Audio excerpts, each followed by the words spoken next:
My husband's a hoe, and women have no respect for marriage anymore. January 2024 was the beginning of a storm I never saw coming. My husband, 21M, the man I had vowed to spend my 23F life with, started seeking solace elsewhere.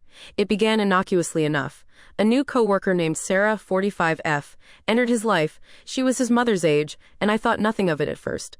But by their second meeting, he confided in her about our private struggles, telling her he was unhappy with the lack of intimacy in our marriage. He texted her on and off for 6 months, a timeline I would only piece together later, and during that time he used Snapchat to talk to other women as well. Somewhere in that mess, he crossed a line I never imagined he would.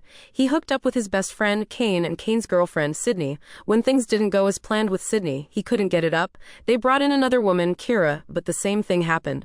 By May, I started noticing changes. My husband was distant, distracted, and irritable. Kane, the friend I had fought to keep in his life for years, started speaking poorly about me over their game chats. I didn't think much of it at the time, but in hindsight it was another piece of the puzzle. Kane wasn't just a friend, he was someone I had defended for 7 years. His brother was with my sister-in-law. His family and my husband's had turned against him after dark events I won't detail here, but I saw him as a kindred spirit. My husband's family was cruel to me too, and I thought we were all on the same side. I stood up for Kane when no one else would, even when my husband wanted nothing to do with him. July was when the storm finally broke. One night, I came home to find my husband passed out drunk on our bed, covered in vomit. Normally, when he drank, he was affectionate and sweet, but this time he called me a bitch, over and over again, a word he knows I hate. I coaxed him into the shower, and as he stumbled away, something in me snapped.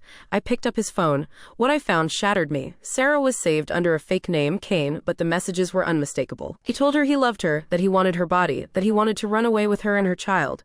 He said he wasn't happy with me. My hands shook as I scrolled through months of deceit.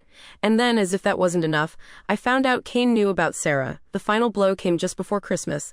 That's when I learned about the hookups with Kane, Sydney, and Kira. The betrayal was staggering, not just from my husband, but from people I thought I could trust. I confronted Sydney, hoping for some semblance of remorse, but she was smug, her apologies hollow. She even tried to compare my pain to her Kane talking to other girls. It wasn't the same, not by a long shot. She had pursued my husband, knowing full well he was married. What's worse is, the very next day, Kane proposed to her. It's crazy to think that someone who obviously has no respect for marriage could boast about it herself. My husband is trying to make up for it, but I hate him for it, and I hate the women involved just as much. I've always been shy and have tried my best to be likable because I have a hard time reading social cues and understanding the social norms of society, so I don't actually have any friends or family to fall back on. So, since I have no one else to tell, I decided that Reddit loves this kind of shit, and maybe I can get some advice on how to better myself mentally.